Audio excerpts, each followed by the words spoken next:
Good afternoon. कैसे हैं आप लोग? आज एक बहुत अच्छा कोटेशन हमें मिला। इंस्टाग्राम, फेसबुक इन सबसे अलग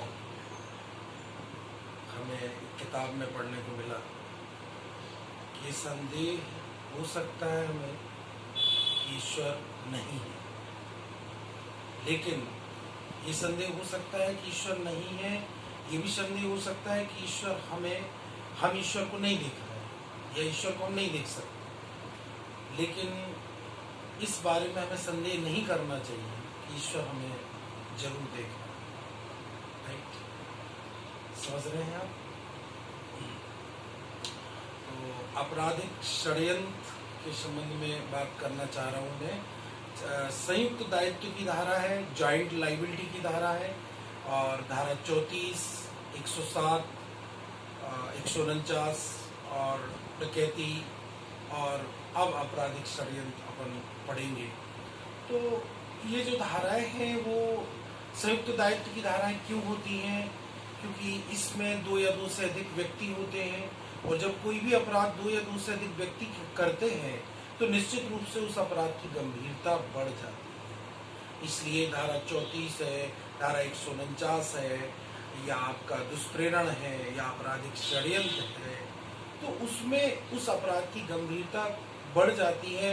और धारा 34 के एलिमेंट्स पूरे करते हैं तो धारा 34 लगती है, 149 के एलिमेंट्स पूरे करेंगे तो 149 लगेगी, 107 के एलिमेंट्स पूरे करेंगे तो 107 लगेगी।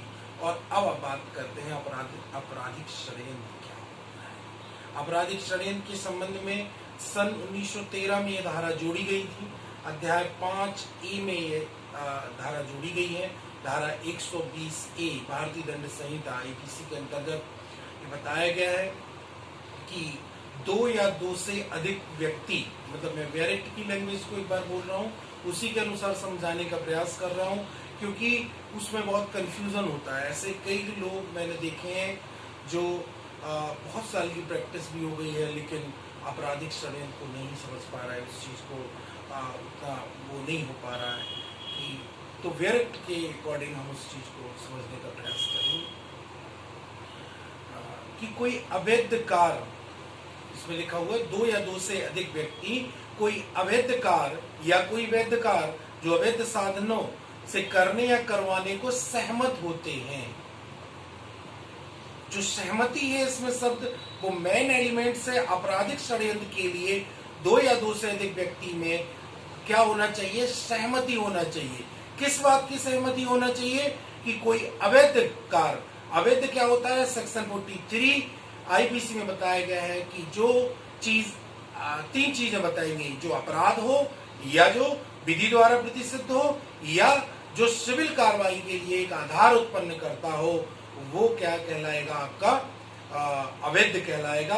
तो कोई अवैध कार्य या कोई वैध कार्य जो अवैध साधन है, तो कार्य आपका लीगल, लेकिन आप कैसे करने या करवाने को सहमत हो रहे हैं? अवैध साधनों द्वारा करने या करवाने को सहमत हो रहे हैं, तो वो आपराधिक षड्यंत्र कहलाएगा। अब इसके ये तो एक नॉर्मल बात हो गई, समझ में आ गया। दो या दो से अधिक व्यक्ति, उनके बीच में एक सहमति। किस बात का करार होता है, किस बात की सहमति होती है? कि कोई अवैध कार्य किया जाएगा या कोई वैध कार्य किया जाएगा जो अवैध साधनों द्वारा किया जाएगा। क्लियर? समझ में आया? इतना यहां तक क्लियर हो गया। अब जो परंतुक है वो महत्वपूर्ण, उस पर ध्यान अपन को केंद्रित करना है। वो है अपराध की सम्मति के सिवाय, अपराध की सम्मति के सिवाय कोई सहमति केवल इसलिए अपराध नहीं होगी कि वो केवल सहमति है।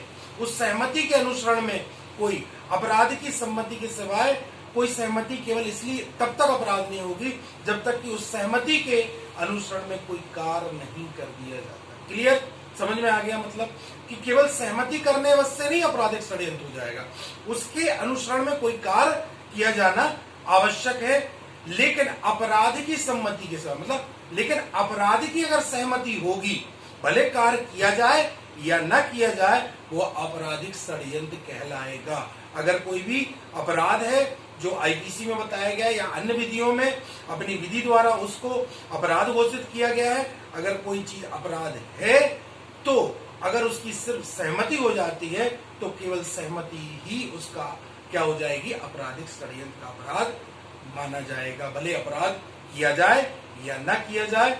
लेकिन अन्य मामलों में अपराध के सिवाय कोई अन्य चीज है अगर, तो वो तब तक आपराधिक षड्यंत्र नहीं होगी जब तक कि उस सहमति के अनुसरण में कोई कार्य नहीं कर दिया जाता। समझ में आया आपको? केआर सिंह वर्सेस भारत संघ, union of India, supreme court 1989। लिख लीजिए केस।